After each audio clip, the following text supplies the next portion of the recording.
El 6 de agosto de 1945, a las 8:15 de la mañana, la ciudad japonesa de Hiroshima fue arrasada por una bomba nuclear, lanzada por el ejército estadounidense durante la Segunda Guerra Mundial. Este ataque dejó completamente derrotado a Japón y a la ciudad de Hiroshima en una crisis humanitaria sin precedentes.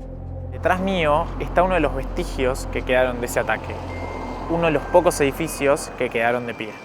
Más allá de este momento único y terrible de la historia, vine hasta acá para entender cómo la ciudad pasó de esto en 1945 a esto tan solo 5 años después para estar así el día de hoy. ¿Por qué Hiroshima no es un baldío nuclear y cómo hicieron para reconstruirla? Y la respuesta a esas preguntas nos cuenta una historia muy poderosa sobre de lo que somos capaces los seres humanos. Y la de cómo una ciudad arrasada por la guerra pudo resurgir para convertirse en un símbolo de paz. En este momento estoy en un tren que va de Osaka a Hiroshima. No puedo hablar muy fuerte porque acá en los trenes japoneses las personas mantienen la voz muy baja. La verdad que estoy muy emocionado por conocer una ciudad que es tan importante para la historia de la humanidad. Pero antes de llegar creo que es necesario entender por qué esta ciudad fue víctima de un tremendo ataque. Hiroshima tuvo un papel central en el imperialismo japonés a finales del siglo XIX y principios del siglo XX.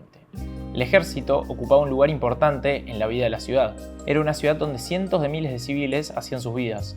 En sus calles había tiendas, pequeñas empresas, fábricas, bancos, escuelas, hospitales y oficinas gubernamentales. Pero también era una ciudad militar. Ver militares era tan común que los residentes la apodaron la ciudad de los soldados.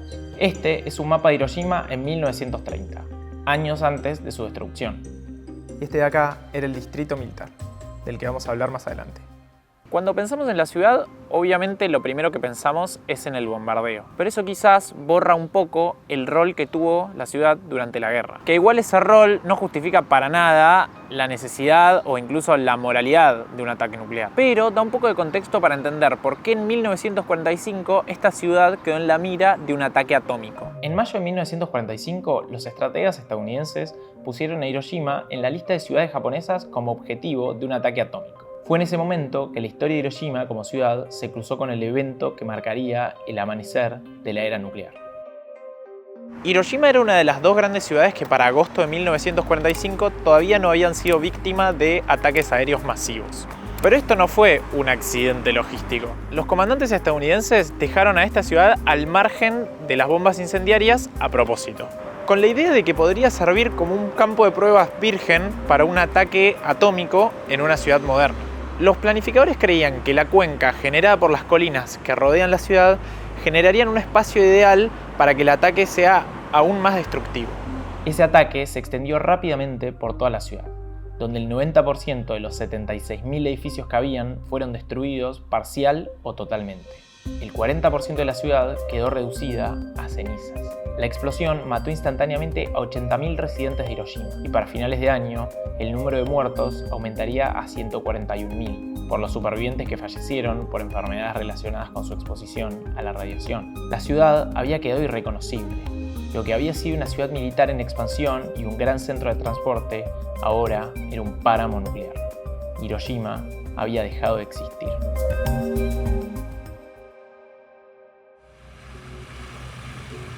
Pero hoy Hiroshima parece una ciudad como cualquier otra, porque a pesar de lo duro del contexto, con una ciudad completamente arrasada, tan solo unas horas después del ataque, la resurrección de la ciudad ya había empezado. Tras semejante devastación, el pueblo japonés, a partir de su valentía e ingenio, comenzó el proceso de reconstrucción de la ciudad. El 7 de agosto, la energía se restableció en algunos de los hogares que lograron escapar del incendio y 4 días después del bombardeo fueron reparadas las bombas de agua.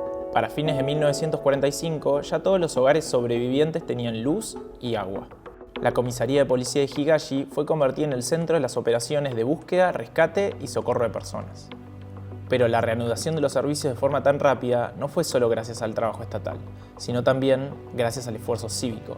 Hiroshima recibió ayuda de personas provenientes de pueblos de ciudades vecinas, y encima las cosas empeorarían.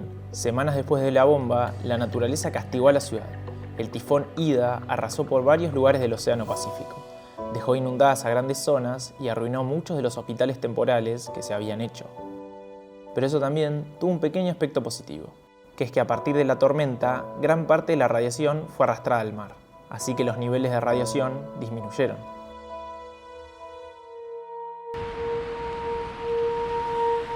Antes de seguir, no voy a profundizar mucho en esto porque no soy especialista en física, pero una pregunta lógica es ¿cómo puede ser que gente siga viviendo en Hiroshima después de toda la radiación que recibió, mientras que, por ejemplo, en Chernobyl no vive nadie y es un baldío nuclear? Bueno, uno de los factores es el tipo de reacción que tuvo cada uno de estos eventos nucleares, que fue distinto, y otro de los factores es que la bomba explotó a 600 metros por encima de la Tierra, lo que permitió que la radiación se disipe de mayor manera. Temas de física, seguro hay personas que lo pueden explicar mucho mejor que yo. Seguimos con la historia. El alcalde de la ciudad, Senkichi Awaya, estaba entre los fallecidos, así que la ciudad estaba sin un líder. Antes de la bomba, la oficina municipal empleaba a 1000 personas. Al día siguiente, solo quedaban 80. También, 14 de los 16 hospitales habían desaparecido y 270 de 298 médicos murieron. El centro de donde cayó la bomba se convirtió en un barrio marginal de 10.000 viviendas, que eran poco más que chozas de madera. A primera vista, cuando llegas a la estación de tren de Hiroshima, es imposible reconocer el pasado trágico de la ciudad. Por todos lados hay turistas o restaurantes, hay mucha vida. Hiroshima se parece mucho a cualquier ciudad japonesa, pero cuando uno se va adentrando, los recuerdos del pasado van apareciendo. El 15 de agosto de 1945, el emperador confirmó la rendición de Japón por una transmisión de radio. Así que el foco pasó inmediatamente de la guerra hacia la reconstrucción. En 1946 se creó una comisión especial para que se ocupe de la reconstrucción de áreas dañadas. Después de la guerra, las ciudades de todo el país se fueron reconstruyendo de a poco, pero Hiroshima tenía un peso diferente, por todo lo que conllevaba lo que había sucedido. Así que se decidió que la reconstrucción de Hiroshima se haría en torno al memorialismo, es decir, que sirva como un recordatorio de lo que pasó. El punto de inflexión se produjo en 1949, cuando los políticos nacionales, reconociendo el estatus especial de Hiroshima, aprobaron la Ley de Construcción de la Ciudad Memorial de la Paz, cuyo artículo 1 establece: Hiroshima será una ciudad memorial de la paz que simbolice el ideal humano de la búsqueda sincera de la paz genuina y duradera. Sin embargo, uno de los mayores problemas que tenía el gobierno de la ciudad era su capacidad para financiar este nuevo proyecto tan ambicioso. Los ingresos fiscales se habían desplomado un 80% con respecto a antes del ataque. Pero más allá de los planes y de las ideas, una de las cosas que hizo resurgir a Hiroshima y a otras ciudades japonesas fue, irónicamente, otra guerra. En la península de Corea estalló el conflicto, y por eso se empezó a disparar la demanda de comida enlatada, autos y otros bienes que eran exportados hacia la región. Y un poco más adelante comenzó el segundo auge cuando los aliados empezaron a dejar su ocupación y levantaron la prohibición de la construcción naval japonesa.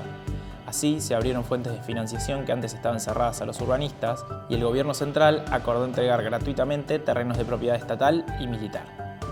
El milagro económico de la posguerra de Japón anunció una era de construcción vertiginosa. Con la ley para construir el memorial ya aprobada y con más recursos, los urbanistas se enfrentaron a otro desafío: cómo incorporar la trágica historia de Hiroshima a su reencarnación de posguerra. Esta calle que está atrás mío es el Boulevard de la Paz, que fue creado tanto por su funcionalidad como por su simbolismo. Dentro de la ley crearon nuevas normas, como una que permitía el desarrollo de calles de entre 50 y 100 metros de ancho para la prevención de incendios y otras catástrofes de un lugar de la ciudad a otro. Algunos funcionarios creían que se debía destruir cualquier tipo de vestigio físico relacionado a la tragedia, mientras que otros insistían en que se debía preservar ciertas cosas para demostrar el poder destructivo de la bomba atómica. Y ahora estoy yendo al lugar que probablemente sea el más emblemático de la Hiroshima de hoy en día, que es el Parque Conmemorativo de la Paz. Este lugar fue diseñado por el arquitecto japonés Kenzo Tange y fue terminado a fines de la década del 50. El plan de construcción implicó grandes cambios en el uso de la tierra. Se construyeron un museo, una sala de conferencias y un cenotafio, que es como una especie de tumba en honor a las víctimas del bombardeo y a todos los sobrevivientes que han muerto desde entonces. También se encuentra la Flama de la Paz, cuyo motivo es estar encendida hasta el día en que las armas nucleares desaparezcan de la faz de la Tierra. Una de las muestras más visibles de lo que fue el ataque de la bomba está en los restos de lo que fue el Salón de Promoción Industrial, más conocido hoy en día como la Cúpula de Genbaku. Los funcionarios japoneses decidieron preservar la cúpula en 1960 y en 1996 se convirtió en un patrimonio mundial de la UNESCO. hoy se erige como una de las reliquias que quedan de Hiroshima, que muy pocos de sus 1,2 millones de habitantes tienen edad suficiente para recordar. Otro ejemplo claro del cambio en el uso de la tierra fue el distrito de Motomachi, que era donde se encontraba el área militar que mencionamos antes, en el centro de Hiroshima. Y hoy en ese espacio se encuentran el Parque Central y el Castillo de Hiroshima, que había sido completamente destruido después de la bomba y lo reconstruyeron de cero. Así que si lo ponemos en comparación, muchas de las zonas o fueron cambiadas o sustituidas o tuvieron un nuevo manejo de la tierra.